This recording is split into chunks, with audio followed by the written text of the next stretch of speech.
This is Lisa from Mobile Tech Review, and now we're looking at the LG Optimus View. This is LG's counter to the Samsung Galaxy Note. This is a 5-inch Android smartphone. As you can see, it's pretty big. Here it is in my hand. I have big hands. It's a bigger phone still. Very thin though, a little thinner than the Galaxy Note, and not bad looking. There's a nice textured back on it. There's your 8-megapixel camera. And we have capacitive buttons on the front here that light up when you touch them, hopefully. There we go. Now this is 1024 by 768 pixels. It's an IPS display. It's very bright. You know LG and their very bright high-nit display brightness. And it's 4:3 aspect ratio, which is pretty unusual in a smartphone. You see that in the iPad, but not so much elsewhere. Makes it good for TV content, also good for magazine reading. This is a 1.5 gigahertz dual-core Snapdragon S3 CPU with Adreno 220 graphics inside, so that's third generation looking at, not the latest Qualcomm Crate S4, but it still feels like a fast and responsive phone. Right now it is running Gingerbread, boo boo, how sad, but it will get an upgrade to Ice Cream Sandwich Android OS 4.0. The phone does support LTE. This is a Korean model, so it's not our LTE, folks, sorry. Will it come to a US carrier? We don't know yet. As you can see, it's pretty fast and responsive. It has a customized UI. We've got a white background here and some quick launch buttons. Friendly overall. Fonts are pretty humongous, I noticed, with things like settings. Samsung and LG seem to like to go with those really big fonts, but it is easy on the eyes. And now we're going to take a look at the pen input. This is a capacitive stylus that you can use with this. You can also use your finger, of course, on the screen. This is not a dual digitizer, not an active digitizer. Now we're going to take a look at the capacitive note-taking capabilities here. We've got a wonderful fellow from LG who's going to walk us through some of the features. So if I wanted to, like, for example, if I'm looking at a magazine and I'm reading this outdoor photographer magazine and I'm like looking for some equipment, and I say, you know what, that's a really cool printer, I should check that out. I could probably use that in my office, and we're going to actually get rid of that because whoever used this didn't erase that.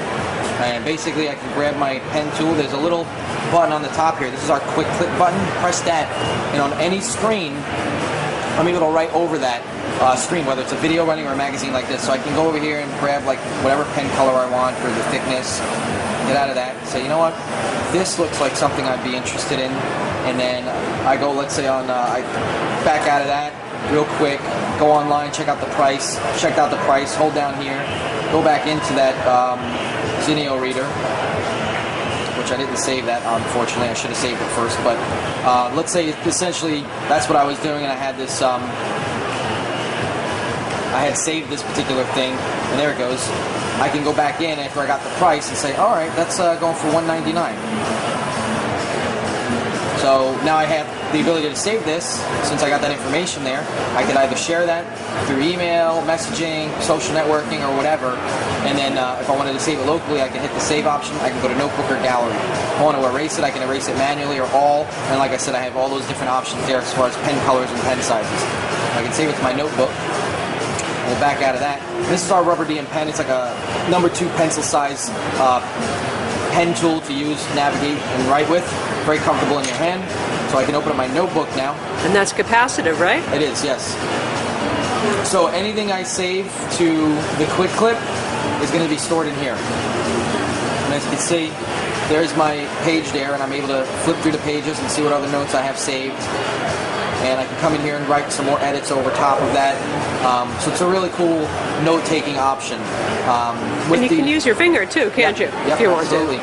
What's also cool is that because we're using a unique 4:3 aspect ratio, it's very familiar and comfortable on the eyes when reading books or magazines, because that's what you're looking at on a traditional book or ebook reader or magazine. It's a 4:3 aspect ratio, and that's why we went with that particular unusual ratio on this handset.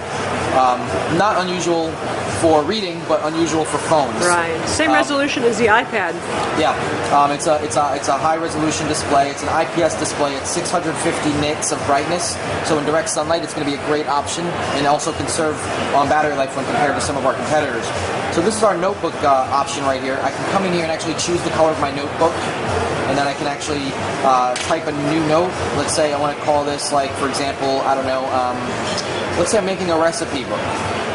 I can call that recipes. I can choose the paper style that I want. I can back down that. I can even choose the paper color, hit OK. And now I have a whole new notepad where I'm able to jot down notes. So, I mean, yes, there's a number of apps in the Android market that allow you to do functions, but not as intuitive as this. I think this is the best option for a lot of people. I know my wife would love to take advantage of a feature like this.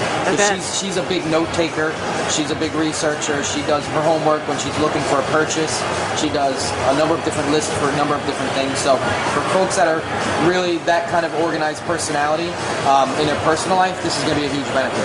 For folks that are in business, tracking different things, it's also going to be a huge benefit. Right. Now, can you throw images into there, or is the way you do it basically by capturing the screen and writing on top if you want to throw an image in there? As you can see, pictures, and let's see, save. There's your image. Excellent. And I'm able to write around it. Nice. So I can use my keypad and actually type right here a note or whatever. Get out of that. I could even, let's say, personalize this. Maybe I'm writing a thank you letter. Maybe I'm writing I'm writing something to my wife. I can sign it, I love you, and put my signature on it. Or maybe I'm writing a letter of recommendation for somebody. I can do it right off of my phone, type it out, sign my signature to it, email it to that person, and then they can take it on their job interview. So there's so many different functions that you can take advantage of to use these particular applications. And this works, say, if you're viewing a PDF, it works absolutely anywhere. Is that correct? So you could annotate a PDF, maybe even sign it and save it, that kind of thing? Absolutely. Yeah, you can even do it over live video. So if you're on a train or you're on a bus and you see a billboard with an advertisement with a phone number on it, and you remember that phone number only for a couple of seconds before you forget it, you're able to click on that quick clip, write the phone number down, save it, even while the video's running in the background. Now, it won't save the video and the image, but it'll save it to a blank slate, so you have that phone number. Right. Speaking of that, if you're in the phone dialer, for example, and somebody wants to give you, say, a phone number or some directions, you can write over that while you're in conversation. And then you can save it, but not save the dialer background, which would be distracting, so you could actually read the phone number or the notes or direction you've written. So there's your, keep the background, get rid of the background. Very useful also. And then when you go to the gallery, as you can see, it actually does save it with that on it. So I took a snapshot of it. But you'll have that information saved. So like I said, great for somebody who wants to organize their entire life. Great for somebody who doesn't want to carry both a tablet and a mobile phone. It's one cohesive device, hybrid of both, to kind of incorporate both aspects of those particular functions. So whether it's a phone, whether it's a tablet, you got it all in one right here. It's a dual-core processor. You got an 8-megapixel camera on the back with a flash, as well as you can see the really nice textured back, giving you that notebook feel, which is kind of neat. It is a capacitive display. Like I said, it's got Gorilla Glass, so it's very strong. You got your front-facing camera. And again, to reiterate, LG's leadership in LTE technology. This is a 4G LTE handset in South Korea. There's been no plans of this particular handset jumping across the pond over here in the US. However, I'd love to see it happen, but stay tuned. And if we have more information to share on that, you'll be sure to find out, I'm sure.